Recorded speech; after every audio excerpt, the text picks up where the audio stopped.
What's up YouTube, welcome back to another fragrance video. In today's video, I'm telling you guys why you should not buy Mancera Instant Crush in 2025. I don't want to waste anyone's time, let's get straight into the video. Okay, so Mancera Instant Crush is a fragrance I actually blind bought.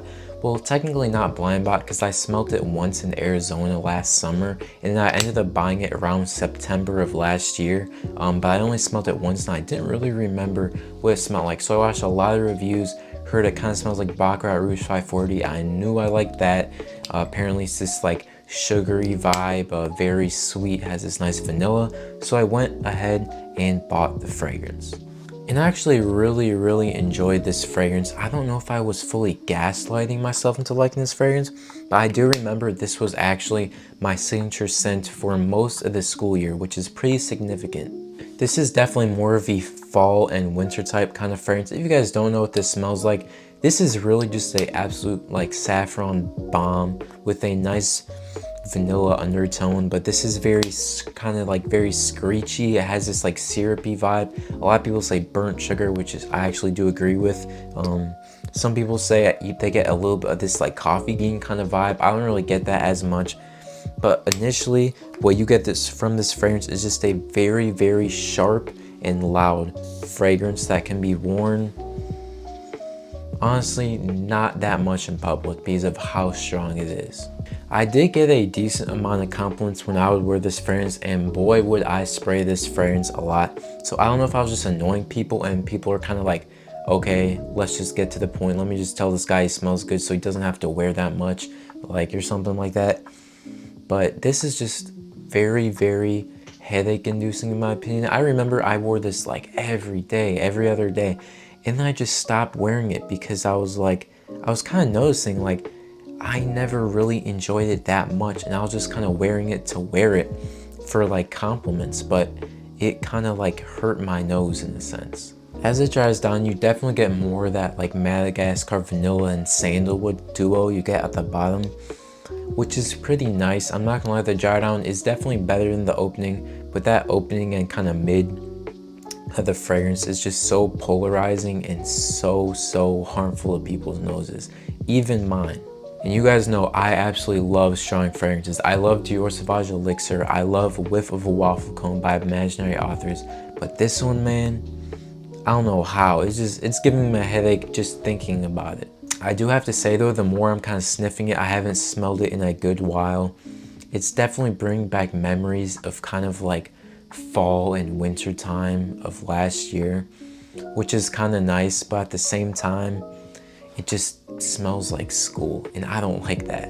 As you guys can see, I have like it around 60% full. My friend did kind of like take away like 5 ml from me one time. I let him borrow it once, and I don't know what he did. He sprayed it like 50 times on him throughout the day, seeing if he liked it, and he never actually ended up buying it from me. But yeah, I definitely do want to kind of trade this off to somebody. I don't know who, but I'm sure I'll find someone. But this is also like definitely more, I know I talked about this a little bit, but definitely more for that fall and winter time. Definitely don't go more than like 5 sprays with this one. This one is extremely strong and extremely headache inducing. You're gonna either absolutely love this fragrance or you're gonna hate it. So just be very mindful of that.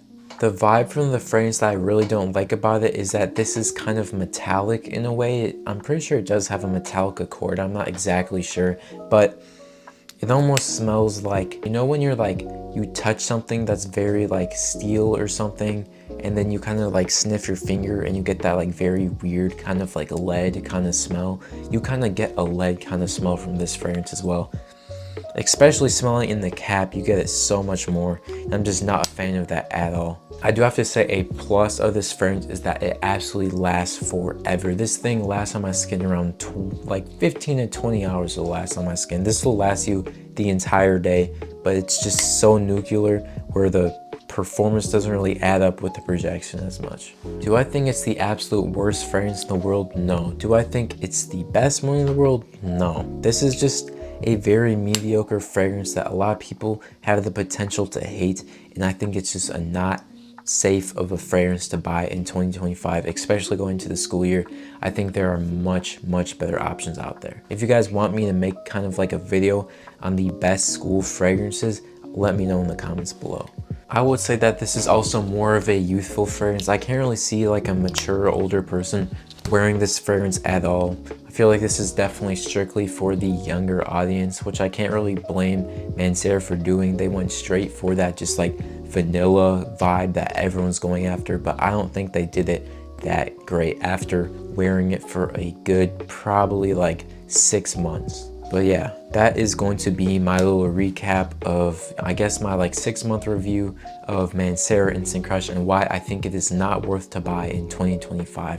Thank you guys so much for watching the entire video, sticking to the end. If you made it to the very end, comment gold cap in the comments below. But yeah, don't forget that Jesus loves you, and I'll see you guys in the next one.